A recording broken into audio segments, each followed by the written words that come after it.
ये आकाशवाणी है। प्रस्तुत है कार्यक्रम सुर्खियों में। इसके अंतर्गत सुनिए आतंकवाद के विरुद्ध भारत की दृढ़ प्रतिक्रिया पर चर्चा। इसमें भाग ले रही हैं पूर्व राजनयिक वीना सीकरी और रणनीतिक विश्लेषक हर्ष वी पंत। कार्यक्रम का संचालन कर रही हैं वरिष्ठ पत्रकार अदिति टंडन। निहत्थे हिंदू पर्यटकों पर अप्रैल 22 को हुए पहलगाम आतंकी हमले की विश्व की सभी बड़ी ताकतों ने कड़े शब्दों में निंदा की है और भारत के साथ एकजुटता भी दिखाई है।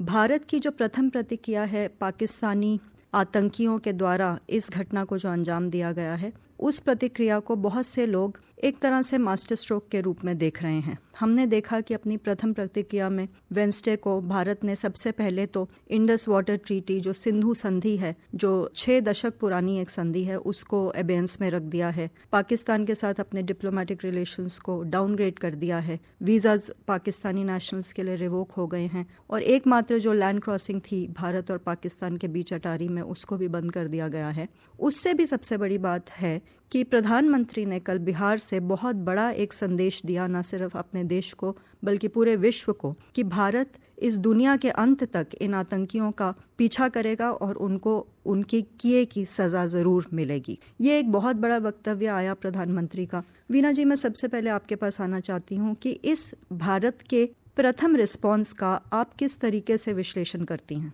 मेरे ख्याल में ये बहुत अच्छा रिस्पांस है और ये जो हुआ हादसा 22 को पहलगाम में, बहुत ही क्रूअल इनह्यूमन हादसा था। मेरे जहन में this was an act of war. ये था एक बिल्कुल जैसे जंग छेड़ी है पाकिस्तान ने भारत के साथ, और इसका मुकाबला हमें उसी तरीके से करना पड़ेगा क्योंकि इस जंग का हमें सामना करना है। क्योंकि अगर हम इसे ऐसे जंग के तरीके से ना सामना करें तो पाकिस्तान फिर कुछ समय बाद दोबारा ऐसे टेररिस्ट अटैक्स करते रहेंगे। और सबसे पहले जो हमारे देश की तरफ से रिस्पॉन्स हुआ वो CCS मीटिंग के बाद ऐलान हुआ, हमारे फॉरेन सेक्रेटरी ने प्रेस कॉन्फ्रेंस दी कि इंडस वाटर ट्रीटी अबेयंस में रख दी जाएगी, और इसका असर पाकिस्तान पे बहुत गहरा पड़ा है। और देखा है कि कल के दिन में उसके जो स्टॉक मार्केट थी 1000 पॉइंट से क्रैश हो गई और सारे लोग वहां पे बिल्कुल अनसर्टेनिटी तड़प रहे हैं कि कैसे होगा। एक पाकिस्तान के अखबार डॉन में भी एक बड़ा एनालिसिस आया है कि इसका असर पाकिस्तान पे काफी बुरा होगा। जो भी कहा जाए, लोग कह रहे हैं कि नहीं ये टाइम लगेगा वगैरह वगैरह, नहीं, मैं कह रही हूँ कि 5-10% भी इमीडिएट असर जो होगा इस समर में, इस गर्मियों के दिनों में, उससे भी पाकिस्तान पे बहुत सीरियस असर पड़ेगा। और आगे चलते क्योंकि हमें अब फैसिलिटी है कि हम जो हमारे स्टोरेज फैसिलिटीज हैं उसको हम फिल कर सकें, वो डेड स्टोरेज लेवल का लिमिट खत्म हो जाएगा, एडिशनल स्टोरेज फैसिलिटीज बना सकते हैं। जो हमारे run of the river projects थे उसे हम बिल्कुल अब इम्प्लीमेंट कर सकते हैं। जो प्रोजेक्ट्स बड़े दशकों से अटके हुए हैं क्योंकि डिजाइन पाकिस्तान के हाथों में था, अप्रूवल ऑफ डिजाइन उनके हाथों में था, तो ये सब मामला सब खत्म हो जाएगा। ये एक बहुत सीरियस स्टेप है। 15 साल से इस बात पे चर्चा हो रही है भारत में कि ऐसा कदम होना चाहिए कि नहीं होना चाहिए, और इस बार हमारी सरकार ने, प्रधानमंत्री मोदी जी ने ये कदम ले लिया है। बहुत ही उचित कदम है। अन्य कदम जो है वो ये भी हैं कि हमारे जो पाकिस्तान के यहाँ पे डिफेंस अटैचेज, एयर अटैचे, नेवल अटैचे और आर्मी अटैचे, उनको एक्सपेल कर दिया गया। ये बड़ी अच्छी बात है क्योंकि ये अक्सर ISI के रिप्रेजेंटेटिव्स होते थे और उनके दौरान काफी गलत काम जो है, लोगों को उकसाना, गलत लोगों के साथ कांटेक्ट में रहना, ये सब चीजें कर रहे थे। तो ये भी बड़ी अच्छी बात है। आगे चल के हमें ये देखना है कि इससे आगे क्या होगा, क्योंकि जरूर हमने देखा है कि पाकिस्तान की तरफ से रिस्पॉन्स भी आई है और उन्होंने अलग अलग चीजें कही हैं। उन्होंने थ्रेटन किया, अभी तक कुछ किया नहीं है, लेकिन किया है कि हम शिमला अग्रीमेंट को अबेयंस में रखेंगे, ये वो। मेरे ख्याल में सबसे बड़ी बात अब जो है हमें ये करना है, क्योंकि हमने देखा है, जैसे आपने भी जिक्र किया, कि इंटरनेशनल कम्युनिटी की तरफ से इतने स्ट्रॉन्ग मैसेजेस ऑफ सपोर्ट आए हैं कि सबसे बड़ी बात जो हमें देखनी चाहिए, we must declare Pakistan as a state sponsor of terror, और इनको जो FATF में ब्लैक लिस्ट कर दिया जाए। क्योंकि सबसे बड़ी बात टेररिस्ट की ये होती है कि उनका पैसा कहां से आ रहा है, उनके वेपन्स कहां से आ रहे हैं, ये सब चीजों को बंद करने हैं। मैं हर्ष जी को इस डिस्कशन में लाना चाहती हूँ। हर्ष जी, आपसे हम ये समझना चाहते हैं कि एक तो हो गया नॉन मिलिट्री रिस्पांस जो इमीडिएटली भारत की तरफ से आ चुका है। अब सब ये जानना चाह रहे हैं, हर वक्त और हर चेहरे पर और हर डिस्कशन और कॉन्फ्रेंस रूम में यही चर्चा है आजकल कि मिलिट्री ऑप्शन और रिस्पांस भारत का किस शेप में हो सकता है, क्या ये फीजिबल है या नहीं है। लेकिन प्रधानमंत्री के कल के वक्तव्य के बाद, जबकि उन्होंने एक साफ साफ बोला कि जितने भी पाकिस्तानी आतंकवादी हैं और उनके हैंडलर्स भी, जो उनके बैकर्स भी हैं, उनको कल्पना से परे सजा दी जाएगी भारत की तरफ से। आप क्या सोचते हैं?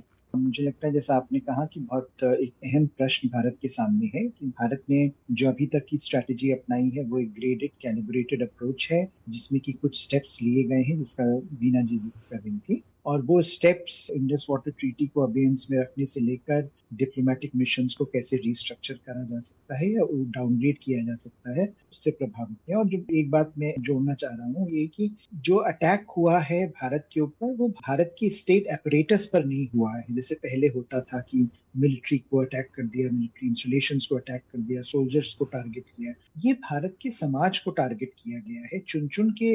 ये पहले पूछा गया आप किस धर्म से हैं, अगर आप लिस्ट देखें तो हर प्रांत से लोग वहां थे, उनको निर्ममता के साथ मारा गया। तो कहीं पर पूरा भारत ये सदमे में है और पूरा भारत एक तरह से एकजुट होकर खड़ा हुआ है कि इसका जवाब देना पड़ेगा, क्योंकि ये एक मानसिकता का प्रश्न है। ये प्रश्न सिर्फ ये नहीं है कि मिलिट्री ने कुछ कदम उठाया सिक्योरिटी के लिए, ये है कि जिस मानसिकता को पाकिस्तान के सेना प्रमुख ने अपनी स्पीच में दर्शाया था कि हिंदू और मुस्लिम एक साथ नहीं रह सकते हैं, जो टू नेशन थ्योरी को फिर से रिजरेक्ट करने की कोशिश उन्होंने करी, उसका एक प्रमाण हमको इस अटैक में मिलता है। और इसीलिए भारत के लिए बहुत जरूरी है कि उस मानसिकता पर प्रहार किया जाए। अगर आप ग्लोबली कॉन्स्टलेशन ऑफ फोर्सेस को देखें तो भारत स्ट्रेटेजिकली वेल पोजिशन्ड है अपने एक तरह से अपने को बचाने में, अपने इंटरेस्ट को बचाने में, और किनेटिक ऑप्शंस के लिए बड़ा जरूरी होता है। लेकिन उसमें जो आप कह रही हैं कि किनेटिक ऑप्शंस, मिलिट्री ऑप्शंस के लिए बहुत जरूरी है कि हम पूरी तरह से तैयार रहें, और at a place and time of our choosing, जो कहा जाता है कि हम जब चूज करें, हम जहां पर अटैक करेंगे वो हमारी डिसीजन होगा कि हम किस समय करेंगे, हम कैसे करेंगे। तो उसमें अनप्रेडिक्टेबिलिटी भी बनी रहनी चाहिए पाकिस्तान के ऊपर। और मुझे लगता है कोई इसमें जल्दबाजी की जरूरत नहीं है, लेकिन मुझे लगता है कि ये जो भी स्टेप होगा वो सोच समझ के भारत की सेना और भारत की सरकार को उठाना पड़ेगा, एक दूसरे के साथ समन्वय बनाकर। क्योंकि अल्टीमेटली ये प्रश्न है कि भारत एक समाज के तौर पर, एक विचारधारा के तौर पर कैसे उस मानसिकता के खिलाफ प्रहार कर सकता है, जिस मानसिकता ने इस तरह के लोगों को उकसाया है और ऐसी मानसिकता को आज हमारे सामने ले आए हैं, जहां पर हमारा पड़ोसी देश ये कह रहा है कि आपके साथ कोई रहने की संभावना ही नहीं है शांतिपूर्ण तरीके। वो जो एक मानसिकता है उसको टारगेट करने की जरूरत है। वीना जी, मैं हर्ष जी की बात को थोड़ा आगे ले जाते हुए, और ये मुझे याद है कि आप भारत की बांग्लादेश में प्रथम महिला एम्बेसडर थीं। हम जानते हैं वीना जी कि बांग्लादेश की क्रिएशन के बाद से पाकिस्तान की मिलिट्री एस्टैब्लिशमेंट इस चीज़ को आज तक भी डाइजेस्ट नहीं कर पाई है कि बांग्लादेश का क्रिएशन हुआ और जो हुआ उस वक्त। और हमें याद है कि मुल्तान की जब कॉन्फ्रेंस की गई थी जुल्फ़िकार अली भुट्टो के वक्त 1972 में, तो वहाँ से इन लोगों ने कहा था कि हम दो चीज़ें ज़रूर करेंगे, एक तो हम न्यूक्लियर पावर बनेंगे किसी भी कीमत पे, चाहे हमें घास ही खानी पड़े, और दूसरी बात उन्होंने ये भी कही थी कि हम भारत को we will bleed India with 1000 cuts. वो पॉलिसी पाकिस्तान ने आज तक छोड़ी नहीं है। पाकिस्तान का प्रॉक्सी वॉर चल रहा है, आप जानती हैं, पहले पंजाब में, उसके बाद कश्मीर में, 2000 ऑनवर्ड्स फिर पार्लियामेंट अटैक, और जितने सारे अटैक्स कश्मीर में हैं आज तक, और अब पहलगाम एक कल्मिनेशन है उसकी। इन सबको मद्देनजर रखते हुए आपको क्या लगता है, एक तो आपने कहा कि स्टेट स्पॉन्सर ऑफ टेरर ये एक ग्लोबल डिप्लोमेसी का मुद्दा है, पर ये एक लॉन्ग टर्म इशू नहीं लगता आपको? ऐसा नहीं लगता कि एक भारत को एक सोल्यूशन की तरफ जाना चाहिए पाकिस्तान के साथ, क्योंकि पाकिस्तान सुधार की तरफ बिल्कुल भी कभी भी बढ़ता हुआ नहीं दिखा था?